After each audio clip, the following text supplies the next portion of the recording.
تو insight channel میں خوش آمدید دوستو، اس ویڈیو میں ہم بات کریں گے کہ شہاب الدین محمد غوری کون تھا اور وہ کیسے ہندوستان کا حکمران بن گیا۔ دوستو، یہ تصویر میں آپ کو جو میزائل نظر آ رہا ہے، یہ انڈیا کی مشہور ترین میزائل پرتھوی راج ہے۔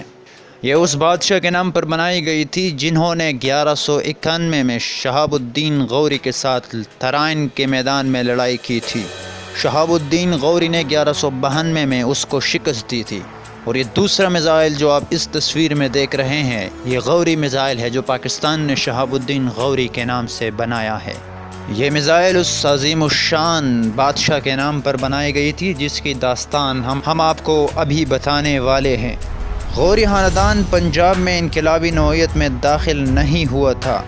ایک طرف تو غزنوی حکومت کے ساتھ اس کا سیاسی گٹھ جوڑ تھا اور دوسری طرف غزنوی خاندان کے کچھ حکمرانوں کے ساتھ دشمنی کا عنصر شامل تھا۔ اس امر کو ہم اس پس منظر میں زیادہ واضح دیکھ سکتے ہیں کہ جب سلطان بہرام بن مسعود غزنوی نے 2 غوری بھائیوں قطب الدین اور سیف الدین کو بغاوت کے الزام میں قتل کر دیا، اور اس قتل کے انتقام کے جذبات نے ان کے بھائی علاؤ الدین کے دل میں شعلہ انگیز ہوتے رہے، اور علاؤ الدین کی ظاہری اور باطنی طور پر یہ مسلسل کوشش غزنوی حکومت کا کسی طرح سے ٹکڑے کیے جائے اور اپنے بھائیوں کا انتقام ان سے حکومت چھین لینے کی صورت میں لیا جائے۔ اسے یہ بھی معلوم تھا کہ سلجوقی بادشاہوں غزنویوں کی مدد کے لیے بھی بہت کچھ کرتے رہیں گے، اور اب بھی وہ اس مدد سے گریز نہیں کریں گے۔ تاہم اس قسم کے حالات کے نمٹنے کے لیے خود کو مکمل طور پر تیار رکھنے کے لیے ہماتن مصروف رہا۔ سلطان خسرو کے زمانے میں علاؤ الدین غزنویوں پر کارگر حملہ کرتے ہوئے اس طرح غزنی میں داخل ہوا کہ سلطان رند کو شہر چھوڑ کر فرار ہونا پڑا، بلکہ اپنے اس آبائی دارالحکومت سے ہاتھ دھونا پڑا اور خود لاہور میں آ کر رکا۔ اس طرح غزنی کی حکومت اس کے ہاتھ سے جاتی رہی۔ غزنوی حکمرانوں کے پاؤں اکڑ چکے تھے۔ غوری خاندان کے لوگ خود کو ہر طرح سے مضبوط کرتے جا رہے تھے۔ آخرکار علاؤ الدین کے بیٹے سیف الدین کے ایک چچیرے بھائی شہاب الدین محمد غوری نے پنجاب کو سر کرنے کی ٹھانی۔ اس نے پنجاب پر 3 مرتبہ حملہ کیا۔ پہلے 2 مرتبہ شکست کھائی، لیکن تیسری بار پنجاب پر حکومت کا حاصل کرنے میں کامیاب ہو گیا۔ اس وقت غزنوی خاندان کے آخری حکمران تھا جس کی حکومت اصل میں پنجاب تک ہی محدود بن کر رہ گئی تھی، اور وہ سلطان تھا سلطان خسرو ملک۔ شہاب الدین محمد غوری کی فتوحات کا سلسلہ جاری رہا، اور وہ بڑھتا ہی بڑھتا گیا اس وقت تک جب تک وہ دہلی کے سلطنت پر قابض ہو گیا۔ اس کے علاوہ دہلی کے ارد گرد کے علاقوں کو بھی فتح کر کے ایک عظیم مسلم مملکت کی بنیاد رکھی، اور اسی وجہ سے ہندوستان کا ایک کثیر علاقہ مسلمانوں کے قبضے میں آ گیا۔ محمد غوری کی حکومت غزنی کے مغرب سے لے کر بنگال تک پھیل گئی، جس میں پنجاب کا پورا علاقہ شامل تھا۔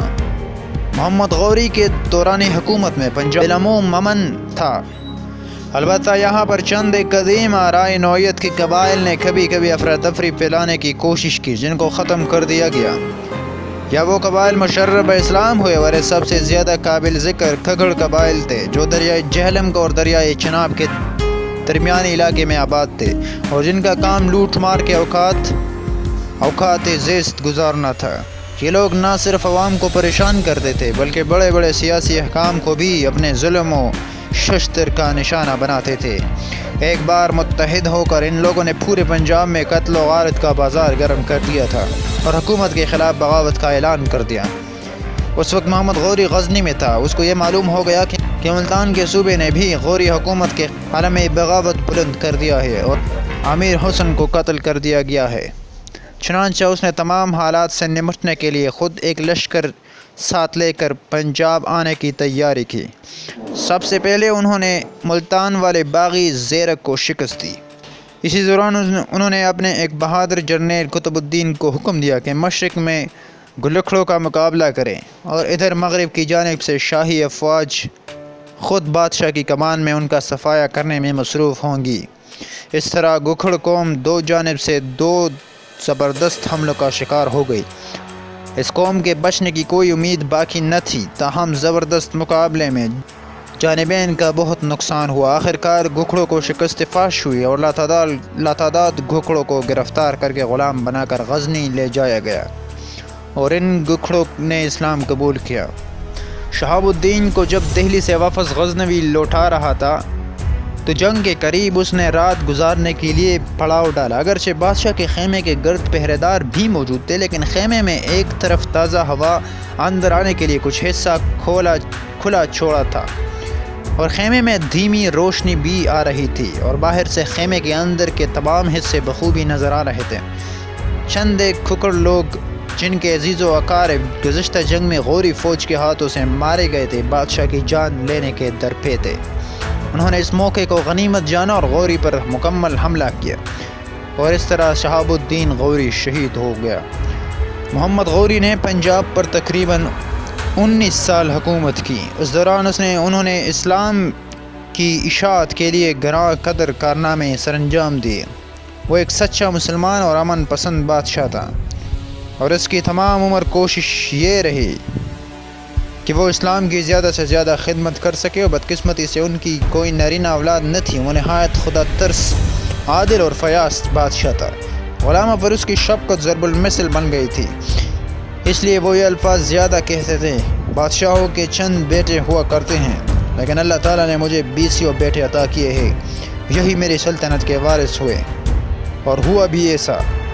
اس کے بعد اس کے غلاموں سے کچھ غلام ایسے ابھرے کہ انہوں نے باقاعدہ ایک خاندان غلاماں کے نام سے ہندوستان پر حکومت کی اور ایک عرصے دراز تک کار فرما رہی۔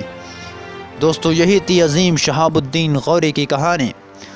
اس طرح کی ویڈیو کے لیے ہمارے چینل کو سبسکرائب کریں، ہمیں سپورٹ کریں، اپنی رائے کمنٹ میں ضرور لکھیں۔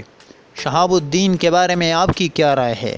کیا آپ کے پاس شہاب الدین کا کوئی ایسا واقعہ ہے جو ہم نہیں جانتے؟ کمنٹ میں ضرور لکھیں۔ اپنا بہت خیال، ملتے ہیں اگلی ویڈیو میں، تب تک اپنا بہت خیال رکھیے گا۔ اللہ حافظ۔